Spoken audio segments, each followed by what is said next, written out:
is out of 100. If you scored 98% on your test, that means you managed to have 98 out of 100 of those points correctly. Okay? That's a pretty good deal. Okay? So, given this scenario, I have 20%. Okay? If I have a fraction, okay? Now, another way to do this, if you don't have your calculator handy to try it this way, you can also find a way to create a fraction equal to 100. And for the ones that are doable, this is not a big deal. Okay, but if you get a weird number like 1/7, not going to be quite as easy. Okay, so what must I multiply 5 by to achieve 100? Anybody know 5 times what is 100? Right, which means I have to do the same thing on the top. Now I have 20 hundredths. Isn't that the same thing as what I came up with here when I performed the division? Either way, as long as I am speaking about hundredths, whether it's in fraction or decimal form, I have the correct answer. Now, I'm not sure if you're going to encounter this yet, but there are times when you come up with a third number when you divide. But I'm going to show you that here in a little bit. Let me do a couple more examples like this. Okay, example 1. Look at A.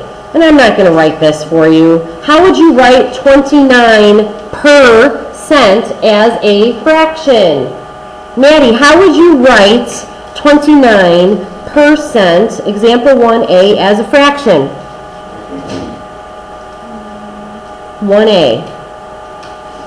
Do you see that written there? What's right next to it? She's right. Percent means out of 100.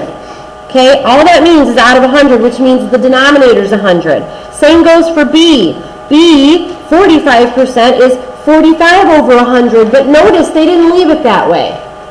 9/20ths is a reduced form, and you have to make sure you do that. Okay? In contrast, A and B has us taking numbers and converting them to percents. They like to use this method here. I find it a little bit tedious because not all of your denominators are going to be factors of 100. Okay, so that's why the decimal version always works. Okay, but in any case, most of you can see that 7/10 is equal to 70 over 100, therefore it's 70%. And 3/5, once converted, equals 60 over 100. Again, 60%. And as we go through the checkpoint, I just want to make sure that I don't gloss over any of this. So this is checkpoint 1, 51%. So when I shared with you what percent means, I said it means out of 100, right? Which means the denominator is what? So 51 over 100 should be what you would come up with for checkpoint 1. The second question you should ask yourself is, can I reduce it? And this one, the answer is no, so you can move on. Okay? Whereas with checkpoint 2, 25%, again, it's over 100. Is this reducible? What's the greatest common factor? 25. Excellent.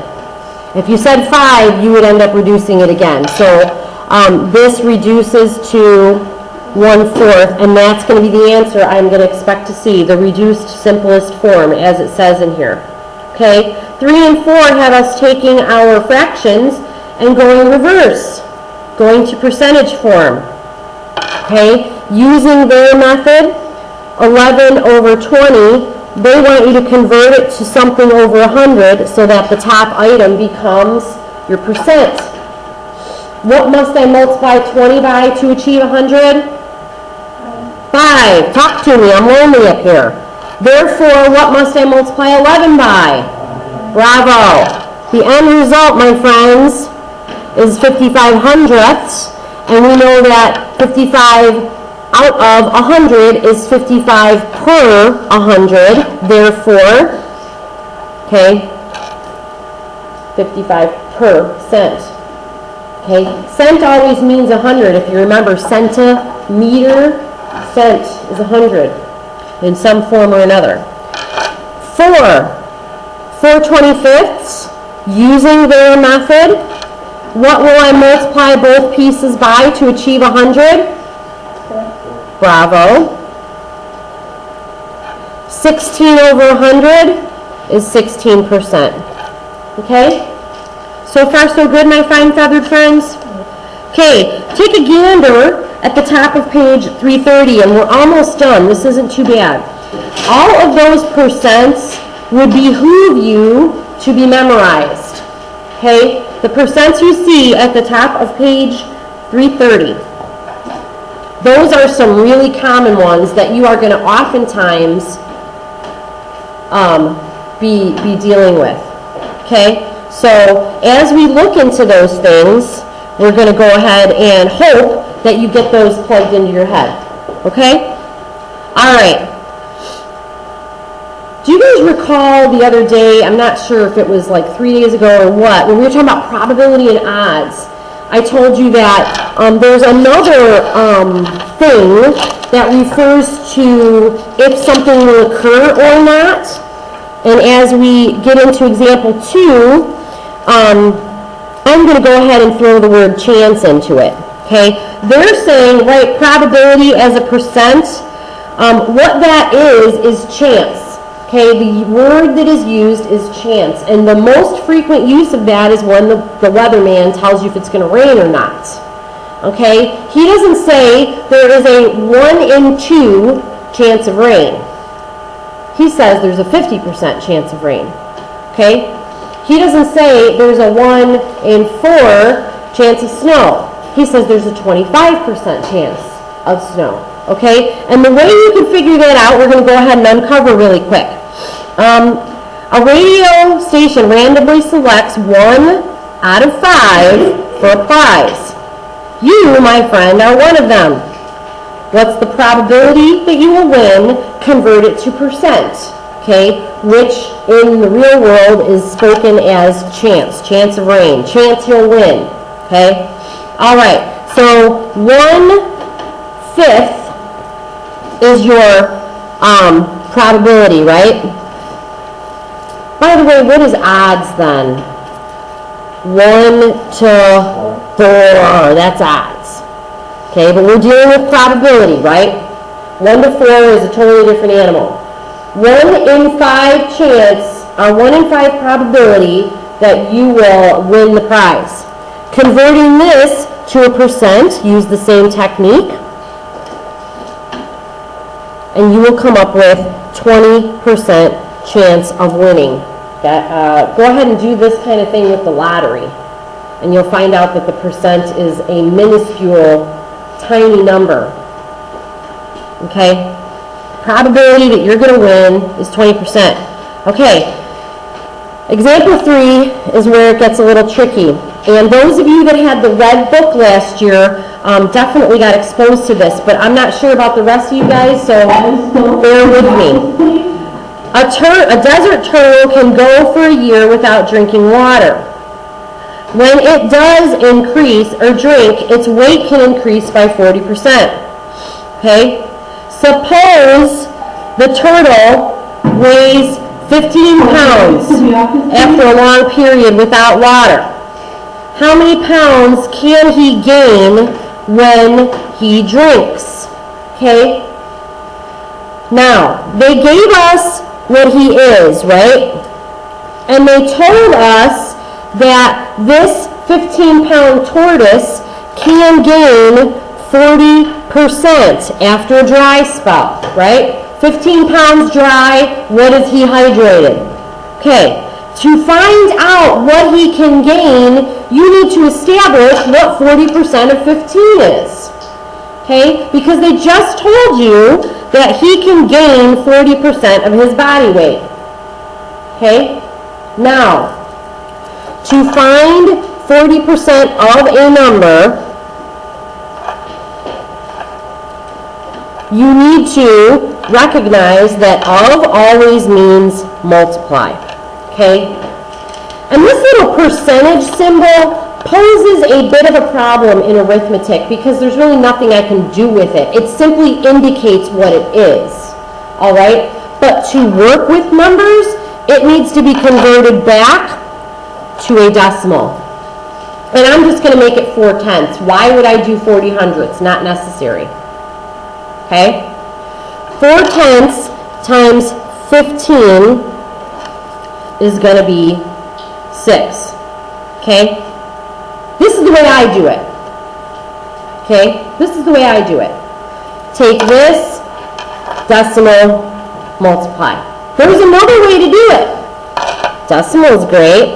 But what if you wanted to convert and use a fraction for your multiplication? Of course. 40% is 2/5 in reduced form. You want to reduce it as far as you can, folks. Don't do it in 40 over 100. Those numbers are too big. 2/5 of 15 over 1. Okay? Cross cancel. And lo and behold, you get the same answer. Do I care what you use? No. No, but I wanted you to see this decimal because for me, that's just how my mind works. If you're a fraction person, have at it. All right? Let's do checkpoint 5. And then we might do just a couple more, and I'm going to quit right there. Checkpoint 5 says, using example 2, suppose there are 10. What is the probability that you will win in percent? So the probability is 1 in 10. Would you agree? 1 in 10 converts to 10 over 100. Would you agree? So what's 10 over 100 written as a percent? 10%. Great. I think you guys are pretty good. Go to the tennis game on page 331, number 7. So this is oral 7. If you're in tennis, you can serve the ball a second time if your first serve is not successful.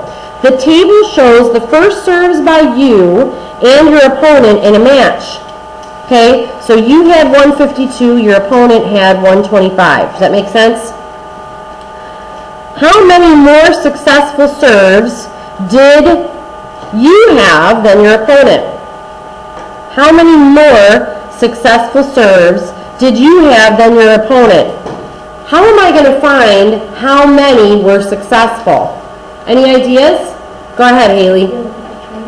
You look at the chart, okay? And then what do you do with the chart? How many successful? You have to find out the percentage of 152. She's right. So 1, we want successful out of the total, don't we? To find that out, we need to take that percentage.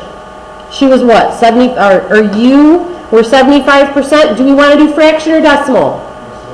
Decimal it is. 0.75. Would you agree with me? Yeah. 0.75 of the total. What's the total? 152. With a little quick arithmetic, we can all determine that